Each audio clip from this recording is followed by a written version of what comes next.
Hello, Whisperers. Welcome to the channel. If you enjoy tonight's tale, don't forget to like, subscribe, and share. It helps more than you know. Now, dim the lights, and let's begin tonight's story. I wasn't trying to do anything stupid. Let me clarify that now. I just needed to get out of the house. You know, that kind of night where everything feels stale? I'd already scrolled through every app, watched the same YouTube channels, even microwaved leftovers I didn't want. I was just pacing around, restless. There's this old drainage pipe about a mile from my place. I've seen it a bunch of times cutting through the woods near the industrial park. Big, concrete, probably from the 70s. You can see the rusted bars above it, broken off where someone probably pried their way in.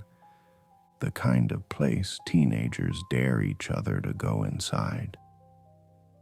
I always told myself I'd check it out one day. Last night I grabbed my flashlight, threw on a hoodie, and went. The first thing I noticed when I ducked inside was the smell. It wasn't sewage, more like damp cement and moss, that old underground kind of smell that clings to your clothes. My light hit patches of green where slime grew on the walls, little rivulets of water running down into shallow puddles. Everything echoed. Every breath, every step, even the click of my flashlight button. At first, it was fun. I started talking out loud, half joking, like I was recording some exploration video. Yo, what's up, guys? Today we're checking out this creepy-ass drain. Stuff like that. I guess I wanted to make it feel less quiet. But my voice came back wrong. Not like a normal echo. It didn't bounce right. There was this delay, just long enough that I caught myself waiting for it. Like someone was repeating after me from deeper in the tunnel. I stood still for a second, listening. The sound took its time getting back to me. Thin, stretched, almost shy. I told myself it was just the shape of the pipe. Maybe sound traveled weird here. But I stopped talking after that. The air got heavier the deeper I went. It didn't feel colder, just thicker, like breathing through damp cloth. My footsteps made dull slaps in the water, and everyone echoed for too long before fading out. Somewhere behind me, I kept hearing little trickles, faint dripping that didn't match my steps. I tried to time them, to catch if it was just water hitting the ground.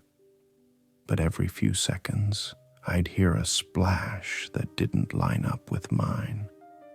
I told myself not to be paranoid. Underground places do that. Sound gets trapped, folded, thrown back at you. It's easy to trick yourself. I focused on the light beam instead. The walls were tagged with graffiti, names, crude faces, arrows pointing forward. One of them was bright orange but mostly washed out, like someone had sprayed it months ago. It pointed deeper.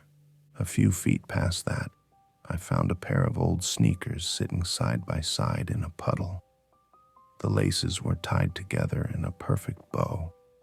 They weren't dirty either, just wet. Something about that stopped me cold. Not the shoes themselves, but the way they were placed, like whoever wore them had just stepped out of them mid-stride. I scanned the tunnel with my light, slow left to right. Nothing. No bags, no trash, no footprints, just more wet concrete stretching into mist.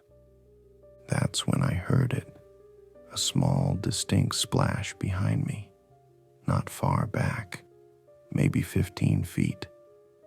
I whipped around so fast the beam shook. Water rippled near where I'd just walked, rings spreading out, then settling. No movement, no sound. I stared at that spot way too long, waiting for something to break the silence. A rat, a trickle, anything. But it went dead still. I told myself it was condensation dripping from the ceiling. That made sense. The walls were sweating moisture. Still, I hadn't heard any drops before. I kept walking, slower this time, trying not to make noise. The tunnel curved slightly, the floor tilting down just enough that I had to lean backwards to keep balance. That's when I noticed fog starting to roll in around my legs. I hadn't seen it before, but now it was thick enough that my beam caught it, glittering with tiny droplets. The deeper I went, the more it built around me, creeping low and cold, carrying that earthy metallic smell. Every few feet, my light caught shapes that weren't there. Little flashes of reflection, wet surfaces that looked like eyes until I moved the beam again. My breathing sounded too loud. My footsteps echoed back with an extra beat. It wasn't until I turned around again that I realized I couldn't see the entrance anymore. Just fog and darkness. For the first time, I thought about heading back. I actually said it out loud. Okay, that's far enough. The echo didn't come back right away.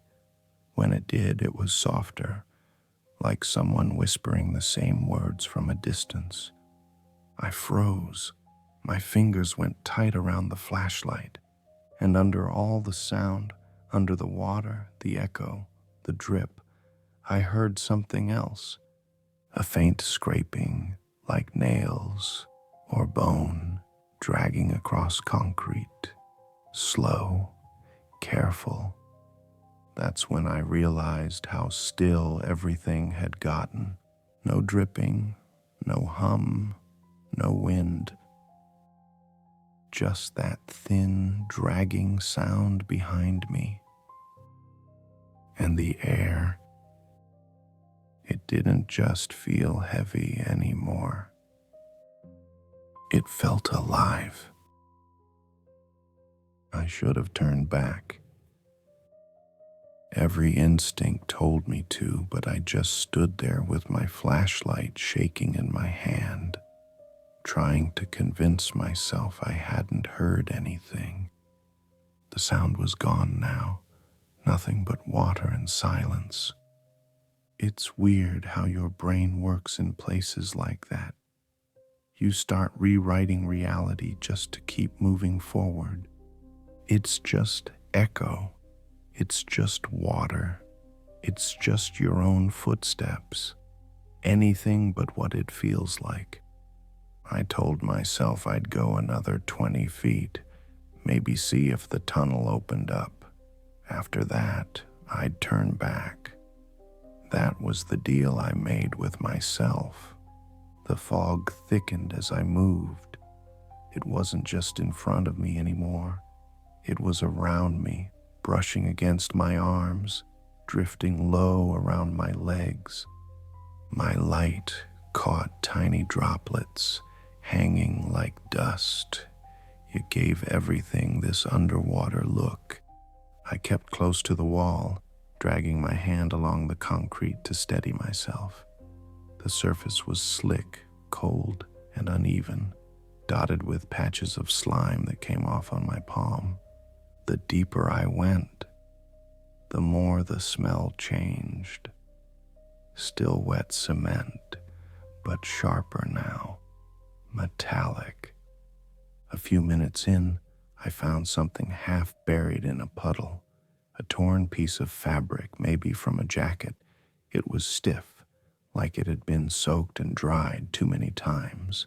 Next to it was a half-crushed energy drink can, the design faded from age. Someone had been here all right, but that didn't make me feel better. Further down, I came across another spray-painted arrow, this one white and newer, pointing deeper in. Beneath it, someone had written, "Don't go alone." I laughed under my breath, but it came out shaky.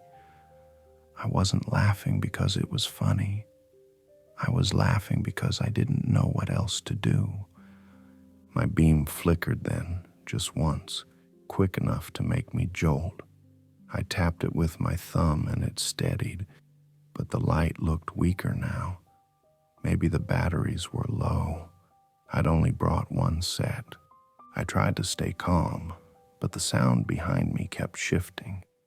Sometimes it was like dripping. Sometimes a soft scrape. I couldn't pin it down. I'd turn and shine the light back, but it only reached so far before the mist swallowed everything.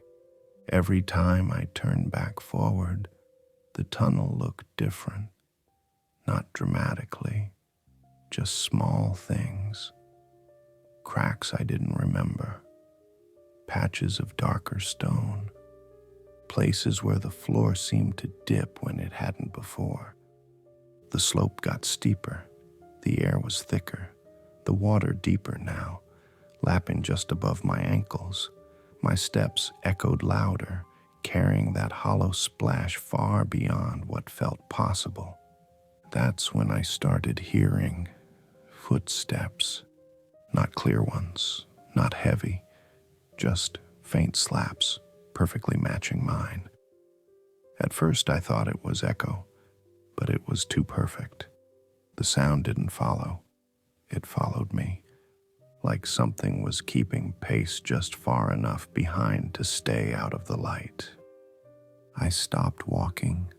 The sound stopped too. My heart was pounding so hard I could hear it in my ears. I took one step forward, slow, and waited. There it was again. Another step, just behind mine.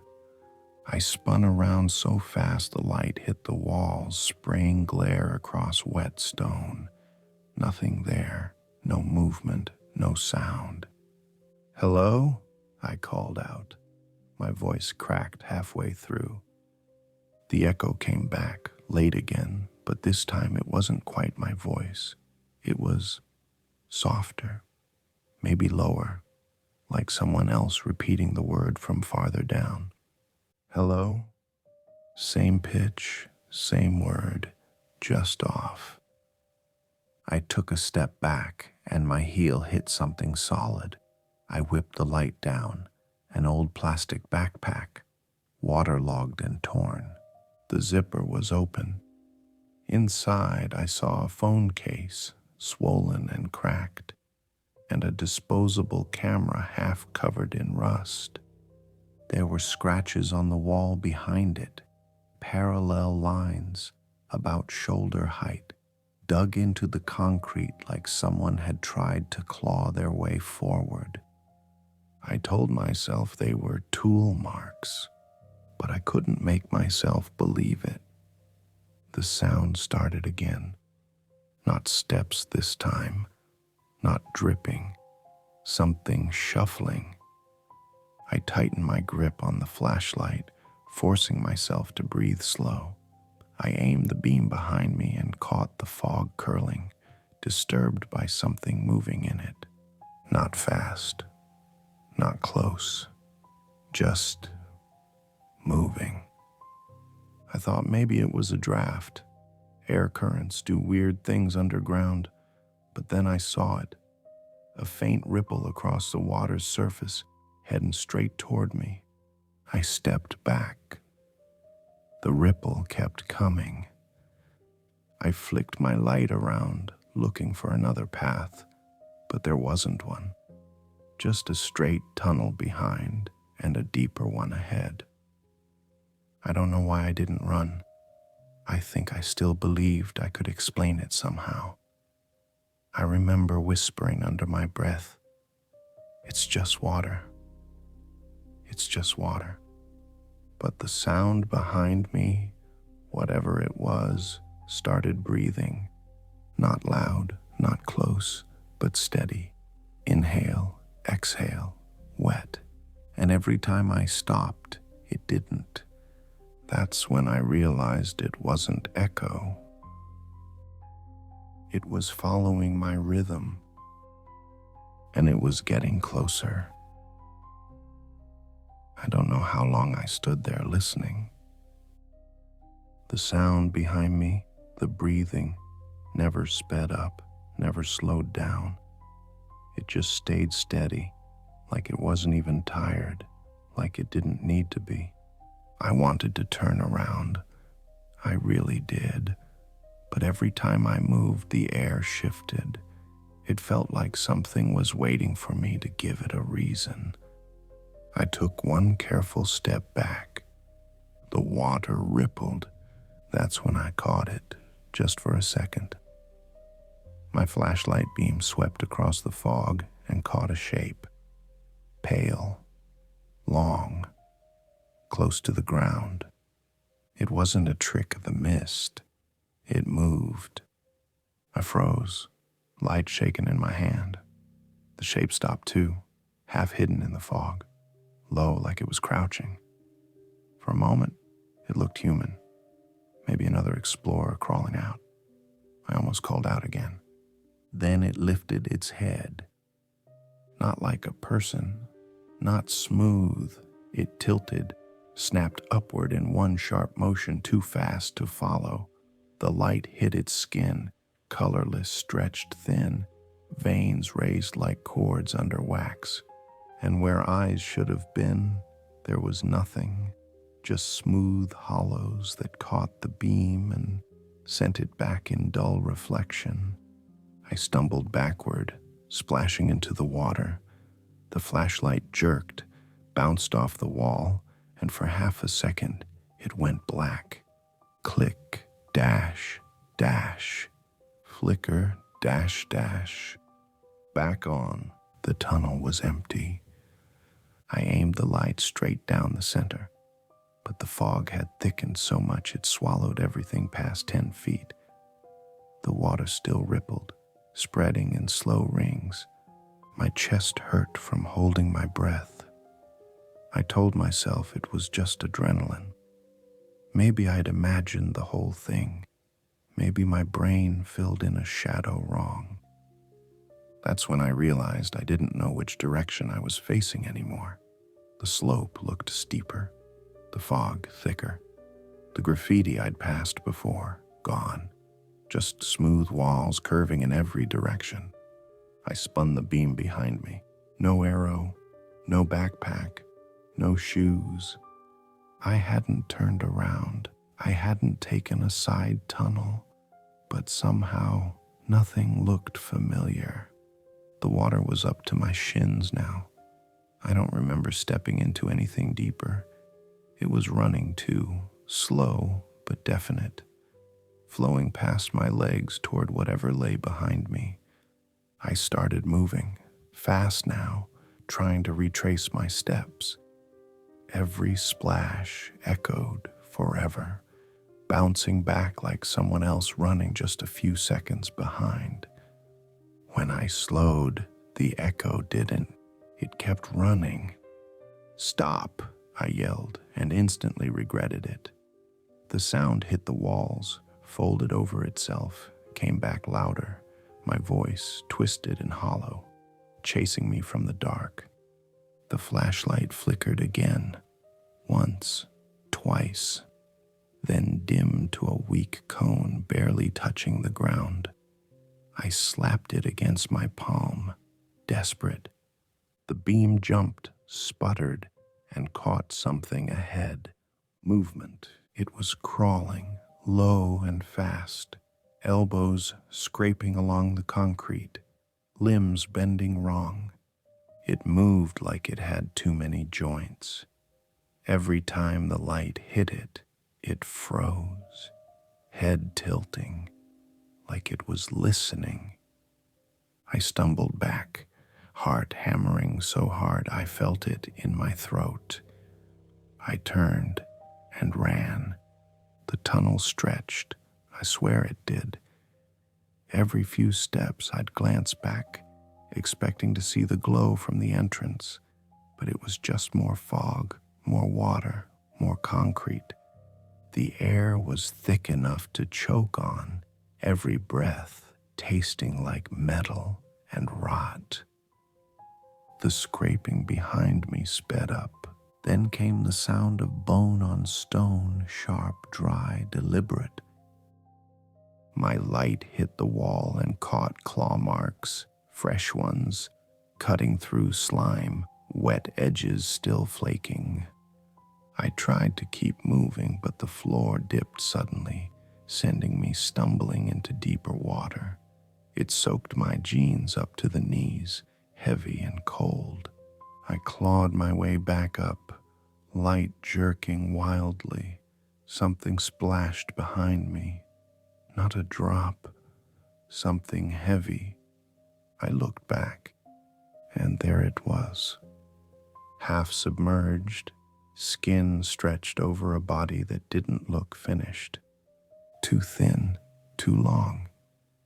It was on all fours, head tilted at a crooked angle, mouth hanging open as it breathed. And then it moved, fast. I turned and ran blind. The beam was fading, the light cone collapsing, but I didn't dare stop. My boots slapped water, splashing up cold sprays. The echoes tangled together, my footsteps, my breathing, its scraping, and I couldn't tell which belonged to me anymore. I just kept running. When I finally looked up, I thought I saw light, faint, white, barely there through the fog. It could have been the entrance. It had to be. I ran harder, lungs burning, light in my hand, strobing weakly with every step. The scraping behind me never stopped. I didn't think. I just took off. Every breath scraped my throat raw. The air burned. My flashlight flickered with each step, throwing jagged flashes across the walls, patches of slime, old graffiti, and dark stains that weren't water. Something splashed behind me, heavy, wet. It was in the tunnel. Every instinct told me not to look back, but I couldn't help it. I swung the beam over my shoulder, just long enough to catch movement.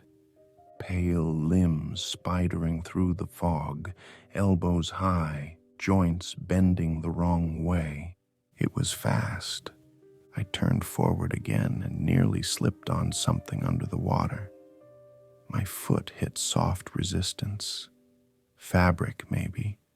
When I looked down, the light caught on flesh. A face stared up at me from the puddle. Eyes open, mouth gaping, skin bloated and gray, hair drifting in the shallow current. I stumbled back and the light swept over more shapes, half submerged, tangled in each other. Dozens, torn clothes, pale arms, flashes of bone. The water ran red between them. I gagged, hand over my mouth, blowing chunks into my palm. I nearly dropped the fucking light. I didn't even have time to process it. The sound behind me was louder now, slapping, dragging, breathing. I forced myself forward, splashing through bodies, tripping over limbs that shouldn't have been soft. My light cut through the fog in stuttering bursts, and with each flicker, I caught glimpses of more. A torn backpack, a rusted tripod, a phone half sunk in the muck. People had come here before. They hadn't made it out. I told myself I would. I had to. The tunnel began to tilt upward, just slightly, but enough to make the water shallower. The air thinned a little. I could see light now, faint but steady, spilling from the far end. Daylight. The exit. My lungs ached. My legs were shaking, but I didn't stop. I pushed harder, hearing the creature scrape closer with every splash. Sometimes it sounded behind me, sometimes beside me. Once, God, I swear, it sounded above me. The light grew brighter, the fog thinned. For a second, I thought I'd made it. Then the flashlight flickered again and died. Click, click. Nothing. I was blind. The only light left came from that distant circle at the tunnel's end. I started moving toward it, hands out, feeling the walls to guide me. My fingers brushed something wet and soft. It gave under pressure. When I pulled back, my hand came away dark and sticky. The smell hit next. Copper and rot. Behind me, the breathing changed. It wasn't steady anymore. It sounded like it was excited. I broke into a sprint. The light grew larger. Just 20 feet now. 10. The air was colder, sharper, and I could hear crickets outside. Wind, life. Then something grabbed my ankle. It wasn't strong, more like a hook catching my leg. I kicked hard, slipping in the water, and felt whatever it was tear away. My jeans ripped, skin burning. I didn't look down. I didn't dare.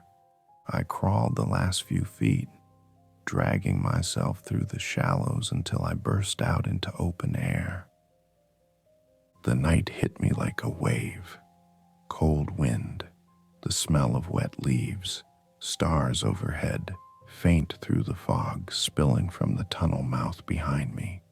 I scrambled onto the grass, sucking air, shaking so hard I could barely keep the flashlight steady. I flicked it once, twice. The beam sputtered back to life, weak, but enough to see the pipe I'd crawled from. Fog poured from it in steady waves, curling low across the ground. I waited, watching, listening. Nothing. For the first time, I thought maybe it was over, that I'd imagined the thing, that my mind had twisted every shadow into a monster. Then the fog shifted.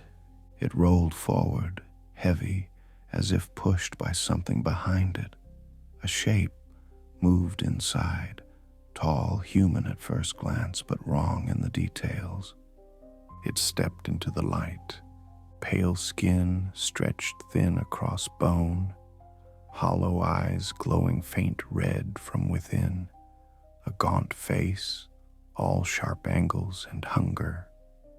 Its chest rose and fell, slow and shallow, mist curling from its mouth with every breath. The thing stood half in shadow, half in moonlight, head tilted slightly, like it was studying me. For a second, neither of us moved. The world went still. Then, without sound, it stepped back into the fog. The light vanished. The air went dead. I sat there until dawn, shaking, staring at that tunnel. I don't know how long I waited before I finally stood up and ran, but I swear, as I left, I heard it again. That slow, steady breathing, following me out.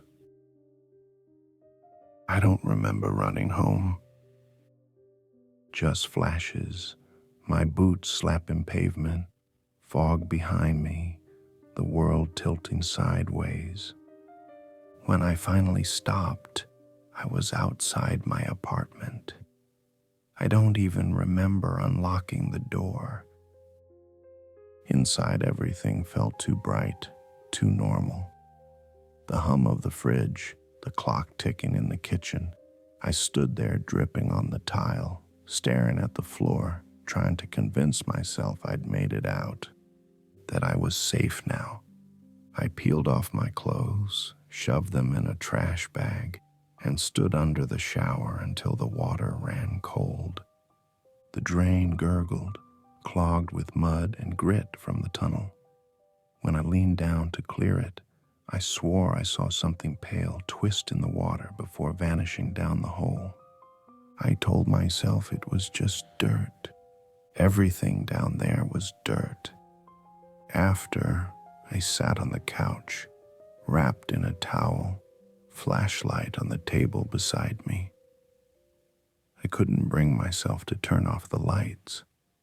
Every time I closed my eyes, I saw it again. That thing standing in the fog, head tilted like it knew me. And the bodies. God, the bodies. Around midnight, I started hearing it. Not loud, just small things. At first, it was the sound of dripping water. Drip, drip, drip. I checked the kitchen sink, the bathroom, the pipes. Everything was dry. Then came the scratching, light, intermittent, like something brushing the wall just beyond hearing. It moved sometimes from one corner of the room to another, then stopped the moment I looked. I told myself it was the wind or pipes expanding. But my apartment doesn't have wind, and the sound wasn't metal. It was softer, wet. When I went to bed, I left the light on. I lay there staring at the ceiling, listening. At some point, I must have drifted off because I woke to darkness. The lamp was off, my flashlight too. The room was silent except for the breathing. Slow, measured, not mine. It came from somewhere near the foot of the bed. I didn't move, didn't breathe, just listened as it grew closer until I felt the mattress dip slightly, like someone had knelt on it. I reached out in the dark, hands shaking, but touched nothing. The air was cold against my fingers, heavy, like fog pressing in.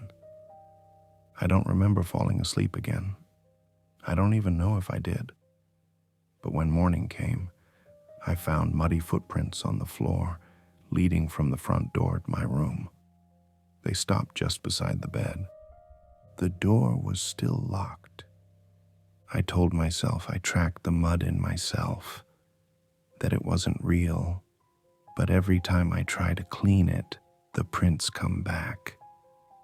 That's why I'm writing this now, because I keep hearing things, not just at night, all the time, under the floorboards, behind the walls, in the pipes.